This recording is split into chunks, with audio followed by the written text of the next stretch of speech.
Begini, saya mau agak mundur sedikit dulu ya. Saya 30 tahun jadi dosen. 29 tahun diantaranya mengajar mata kuliah pemberantasan tindak pidana korupsi. Oke. Pemberantasan korupsi itu ada ilmunya. Saya khawatir penegak hukum kita tak punya ilmunya. Punya tapi tak digunakan. Saat mau digunakan malah disalahgunakan. Jadilah Febri. Itu pertama.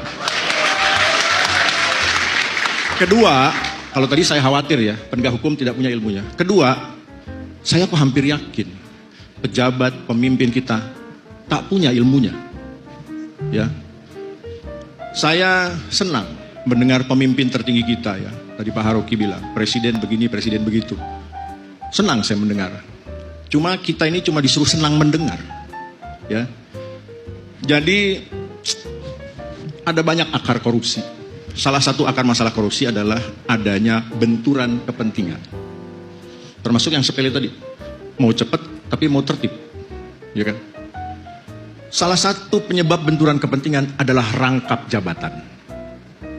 Oke. Jadi, omong kosong pemberantasan korupsi adalah seketika presiden rangkap jabatan ketua umum partai politik.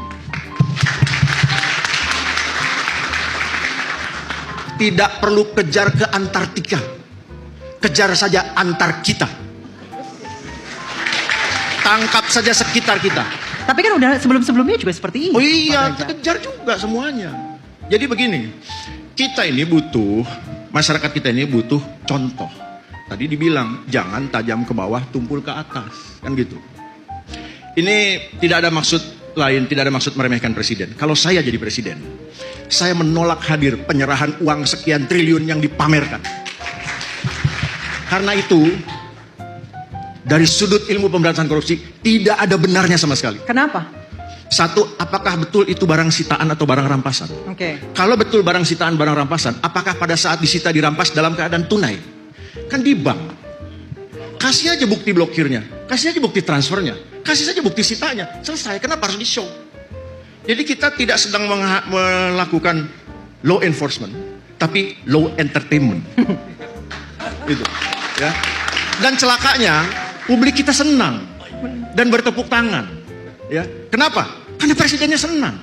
Gitu. Jadi kita ini ikut-ikut presiden yang senang, senang juga lah kita ini. Ya, cuma sampai situ kita bisa bersenang-senang. Nah, maka gini, itulah contoh ya bahwa pejabat kita bahkan tidak punya pengetahuan mengenai itu. Saya mau kasih contoh sepele. Kenapa korupsi itu subur di Indonesia? Selama kita masih menjadikan pangkat, jabatan, gelar, kekayaan sebagai ukuran kehormatan, selama itu pula korupsi akan subur.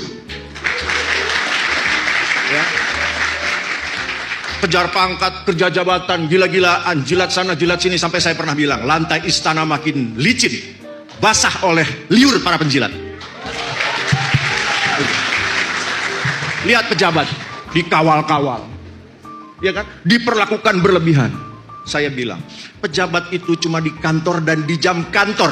Di luar kantor, di luar jam kantor, Anda adalah warga negara biasa, sama dengan anggota masyarakat lainnya. Berani mulai dari situ nggak? Udah. Sekarang apa yang kita lihat? Sabtu, Minggu, fasilitas digunakan. Gimana anggaran negara ini nggak kedodoran? Ya. Jadi mari kita melihat, memotret dari perilaku sehari-hari. Betapa pejabat diistimewakan. Berarti masalah mentality itu balik lagi ya? Masalah mentality memang. Masalah mentality. Itu sebabnya begini ya. Pemberantasan korupsi, ini bersama teman-teman KPK, itu punya 3 aspek. Penindakan, pencegahan, dan pendidikan. Yes. Tiga-tiganya harus dilakukan. Tidak bisa cuma satu. Dalam situasi kondisi tertentu mungkin penindakan dikedepankan. Dalam situasi kondisi lain mungkin pencegahan, mungkin pendidikan. Kenapa penindakan harus dilakukan? Karena penindakan membuat orang takut korupsi. Buat orang normal. Takut, dipanggil, diperiksa, ditahan, digeledah, dipidana.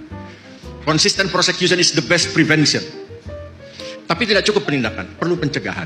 Kenapa? Karena pencegahan membuat orang sulit korupsi. Kenapa sulit korupsi? Karena dibangun sistem, birokrasi, pengawasan, reward and punishment, monitoring, evaluasi, dan lain-lain. Dalam sistem yang baik, orang jahat kehilangan uang. Nah, tapi itu juga belum cukup. Kita perlu menyentuh orangnya, mentalnya. Kita didik supaya pinter. Karena orang pinter, orang yang terdidik, tidak mau melakukan korupsi. Pendidikan membuat orang tidak mau korupsi. Jadi orang baik tidak akan menyalahgunakan kelemahan sistem.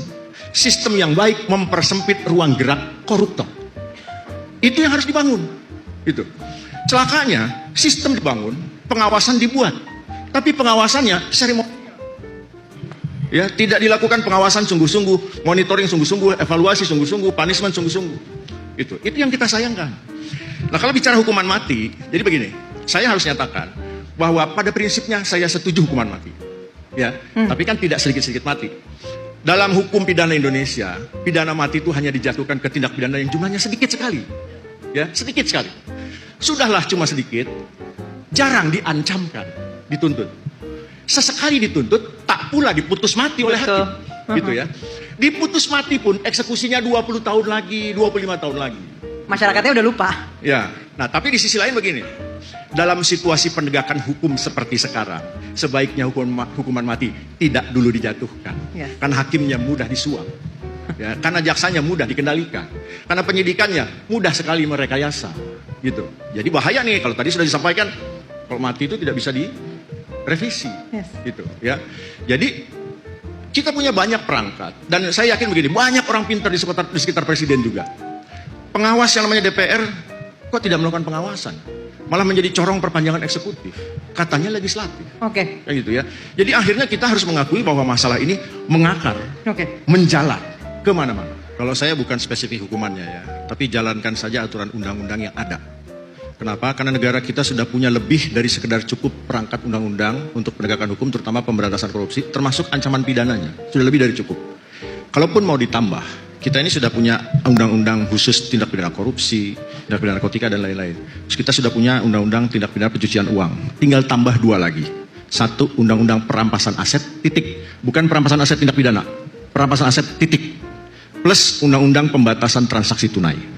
Jadi setelah kita punya berbagai undang-undang yang mengatur tindak pidana, kita punya undang-undang TPPU, kita punya undang-undang perampasan aset, kita punya undang-undang pembatasan transaksi tunai, saya hakul yakin selesai urusan di negara ini.